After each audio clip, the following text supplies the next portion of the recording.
Guys, today we're going to be reacting to his story. Okay, I've watched him in the past. You see, I'm subscribed, but I just want to react to him with you guys. Tomorrow I'm going to do a try not to laugh, okay? But I'm just going to close my eyes and choose a short. Okay, I promise my eyes are closed. What short is this? The principal slapped the vending machine. This thing isn't getting refilled until every last snack in it is finished. The entire cafeteria groaned because it was filled with off-brand chips and gummies nobody even wanted. I raised my hand. I volunteer as tribute. Everyone turned to face me, and I kept going. I weigh 430 pounds. Eating is what I'm good at. I got it. The entire room watched in silence as I took out $50 worth of candy and finished every piece in 2 minutes. A kid's jaw dropped. Whoa. Another kid near the front slid his dollar into the machine and dropped a chocolate prediction. He's gonna puke all over everyone.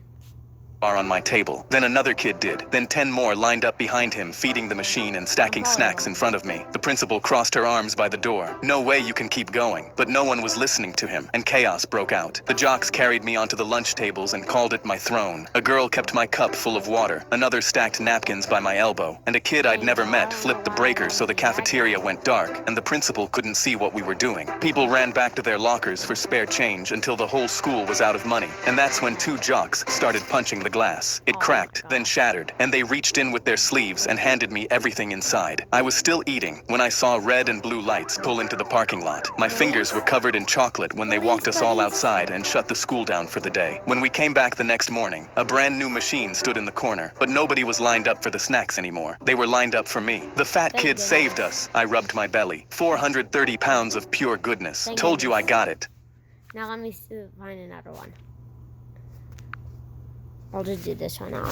The manager dropped my 5-year-old blender straight in the trash can behind the returns counter. We don't take garbage back, and we don't serve scammers. The whole line went quiet, and the couple behind me pulled their cart back like I was contagious. I lifted my blender back out of his trash by the rubber band on its lid and pointed at the letters 12 feet over his head. Your own sign says you never say no to returns. That sign isn't for people with a face like yours. This thing is obviously old and used. He snapped his fingers, and security carried me out with my blender hugged to my chest. The manager pointed at me from the doorway. I got your face now. Every cashier in here is gonna know that face. I picked myself up off the concrete and walked to the hardware store with a plan. The next morning, I came back in the middle of their anniversary sale because I wanted the aisles packed. I carried a ladder under one arm, a paint can in the other, and my rusted 5-year-old blender in my backpack. I walked past the returns counter, and a cashier froze mid-scan, so the manager had kept his word. She knew my face on sight, but I still set my ladder up under the sign, climbed and started painting, matching the font so clean nobody could tell the difference. She waved over a worker in a vest, and he stopped at the foot of my ladder. Sir, what are you doing? I kept my brush moving. Sign maintenance. He squinted up at the wet letters with his radio halfway to his mouth. Nobody told me about this. They never tell you guys anything. He walked off, but the cashier already had the store phone at her ear, so I quit being careful and painted faster. I finished the last letter as the manager came sprinting down the aisle, and the whole anniversary crowd read it with him. We never say no, with a fresh little asterisk, and underneath in the same perfect print, unless we don't like your face. Get down. You can't put that on my wall. I sat back on the top rung. Why not? You said it yesterday. I just wrote it down. A lady with a heaping sale cart pointed up at the wall. If that new sign's a fact, I'm returning every single thing in this cart. The murmur ran down the sale line, and the phones came up. He went pale at the prospect of losing all his customers. Fine, I'll take the blender. Just get down. I climbed down slow, pulled the blender from my backpack, and set it on his counter, rubber band and all, and he picked it up to scan it with the same 2 fingers. The refund came out to $11, and the paint had cost me $30. Worth it.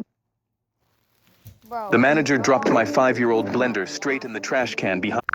When a firefly bit me at a cookout, I dropped my burger and texted my boss. I quit because I knew I'd just been chosen. I'd seen every superhero movie ever made. A bug bites you. You wake up swinging between skyscrapers. My brother asked if fireflies even have teeth, and I told him destiny doesn't answer stupid questions. I gave myself 1 week to master my powers and find my first bad guy. Day 1, I stood in my living room and snapped my wrist at the wall like I'd practiced 100 times. Nothing came out but a sneeze. I figured my powers just needed to warm up. Day 3, something twitched on my back, and 2 wings the size of my thumbnails unfolded behind me. me. I screamed so loud my neighbor banged on the wall. I could fly. I climbed onto my window ledge 2 floors up, spread my arms, and jumped. The wings flapped exactly hard enough to do absolutely nothing. I went straight down into the dumpster behind my building. Lying in a pile of banana peels, I noticed my hands were glowing. Not glowing cool, glowing like a nightlight in the middle of a sunny afternoon, where nobody could even tell. That was my big superpower. Not webs, not flying, not super strength. Just a human glow stick that was completely useless. The harder I panicked about wasting my one shot at being special, the brighter I burned, and I sat in that dumpster, ready to give up. That night, I walked to the corner store, still glowing, ready to tell everyone the Firefly thing was a bust. 2 guys came sprinting out with the register in their arms, headed right for the car parked behind me. I was so scared, I lit up like a stadium, so both of them threw their arms over their eyes and ran face first into the streetlight pole. They dropped on the sidewalk next to the busted register, out cold. I stood there glowing over 2 knocked out robbers, and the superpower I swore was useless had just stopped a robbery. I jumped up and down, then dropped to my knees crying, because I really was special. Spider-Man could never. When a firefly bit me at a cookout, I dropped.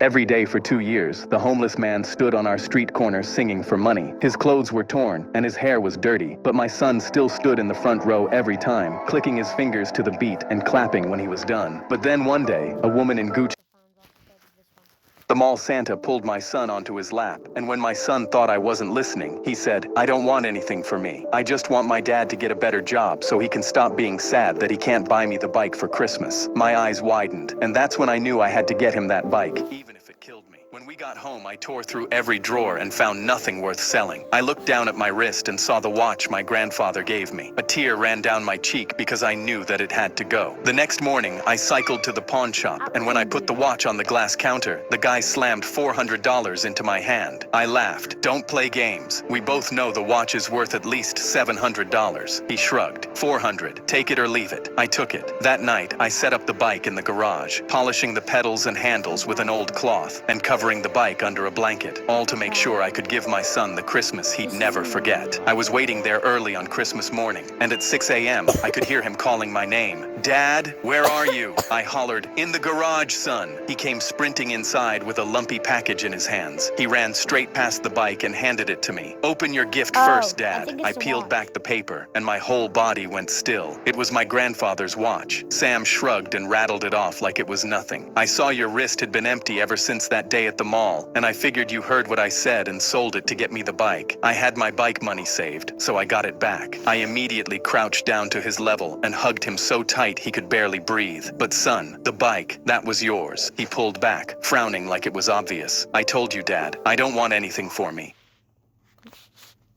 Bro, why is that so... Bro. I mean, okay. 5 million subs, free iPhone, that's fake, okay? I think. Hey, Story, if you're watching this, I'm just saying, make sure when you reach 5 million subs, because I know you're going to, do not make it a scam. Guys, look at this. The fat kid in town took off his hoodie and started climbing the diving board. I'm gonna jump. He reached the highest board and put his hands behind his back, but my eyes widened when I saw my daughter in her floaty right under him. I yelled no and lunged to remove her, but his stomach was already hurtling through the air like an atomic bomb. He hit the water so hard I felt a shockwave, and half the water in the pool instantly cleared out. He stood up in the remaining water smiling, fists at his hips like he was proud. But then my daughter's floaty came up beside him, and I saw she wasn't in it. I instantly panicked and dove under the water, but she wasn't anywhere. I came up gasping and clenched my fists, wondering how this dessert lover made my daughter disappear by falling on her. I grabbed his shoulders and shook him. "Where's my daughter?" He picked up her empty floaty, and his jaw dropped when he saw his stomach imprint where my daughter was. He immediately started splashing everywhere looking for her, screaming, "Not again," while I got out to go look. She wasn't in the bushes. She wasn't with the other kids crying because of what they just saw. She had vanished because of his stomach flabs. But then I tripped over something. I looked down and realized it was the kid's quadruple XL hoodie. I was so angry at him I went to kick it, but then his fat hand blocked my leg. "Don't touch my stuff. I know you're angry, but we'll find her." He yanked his hoodie up, and that's when my jaw dropped. My daughter was right there under his hoodie, soaking wet but alive. I instantly knelt down and scooped her up. She'd never disappeared. Turns out when the fat kid splashed into the pool, she got caught in the water he cleared out, and the wave carried her out and tangled her under his hoodie. I stood there holding her, thankful she was alive. Then I looked at his chubby grin and pushed him back in. The rest of the water left the pool. Bro. The fat kid in town. That's not real.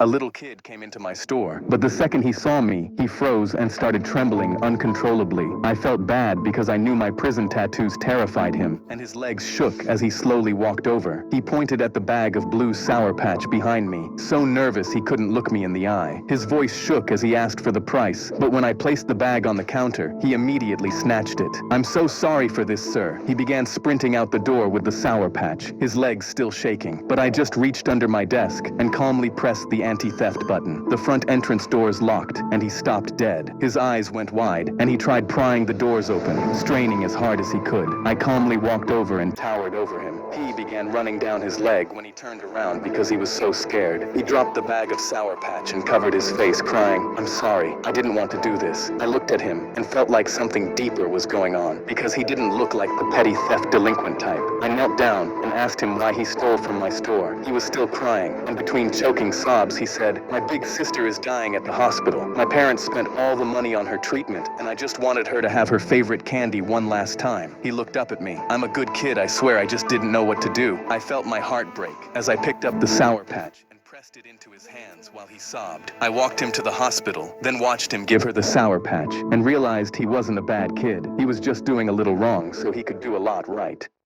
Me and my sea crew were hauling treasure chests across the ocean when we heard a scream. I dropped the rope I was holding in shock. I hollered, "Pirates incoming! Keep the Queen's gold safe!" My entire crew scrambled to protect the treasure chests, while the ship slammed into our side, hooks bit our rail, and dozens of pirates poured onto our deck, screaming at the top of their lungs. They tied us up and held us down to poles on the ship, and their biggest man hauled our first chest into the sunlight, wedged his axe under the lid, and cracked the seal open. My whole body froze with fear, because the gold belonged to the Queen, and if they stole it, the Queen's navy would hunt down this ship and hang every last one of us. Their captain strolled through the spilled gold. "The booty's mine, the ship's mine." He pointed at me and the other strongest men on the ship. "Get these dogs row for me now." His crew started unchaining us, and I raised my voice over their laughter. "Put it back, all of it. Sail away, and hope that Her Majesty never learns your names." The captain crouched down and pointed his hook at me. "Make him walk the plank." I gulped and tried my best to stay calm. A pirate pulled me up by the shoulders and shoved me towards a plank. He pointed at the ocean. "She's real feisty today. She'll have you dead in no time." My entire crew was forced to watch as I slowly put one foot in front of the other. The captain grinned. Dead men tell no tales. And while my left foot hovered over the icy water, I heard screaming behind me. I turned around and their lookout shrieked, "Sail ho! The Queen's Navy is here!" A warship 5 times our size filled the horizon. It had cannons locked and loaded and was ready to kill us all. The captain's grin died and he shrieked, "Put it back! Put it all back!" And grown pirates started shoveling doubloons into chests with their bare hands. One pirate knelt on the deck, pressing 2 halves of a seal back together, and I leaned my head against the mast. "You can't unbreak a seal." He took out a gun and got ready to turn it inwards. Me and my sea crew were hauling treasure chests.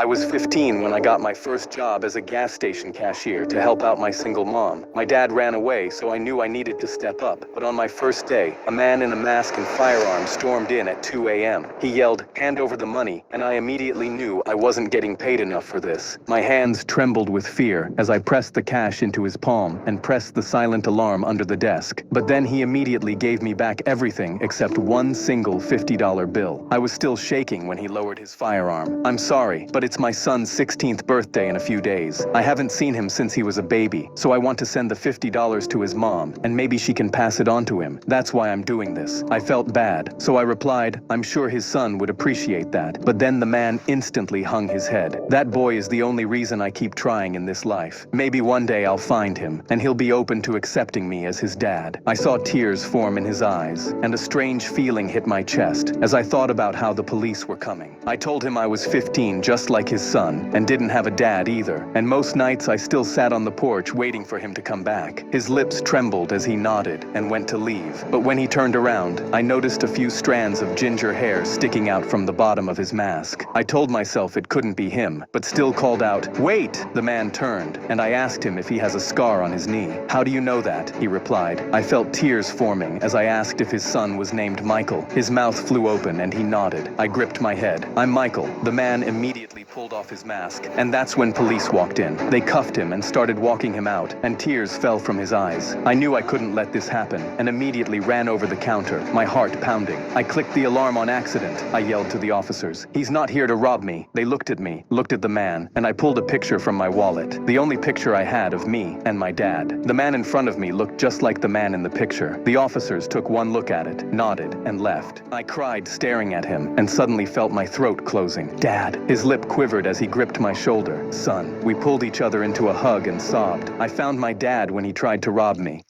I was 15 when I got my first job as a gas station cashier to help out. Guys, if that ever happens to you, I'm just saying, but Sonic the Hedgehog, I love chili dogs.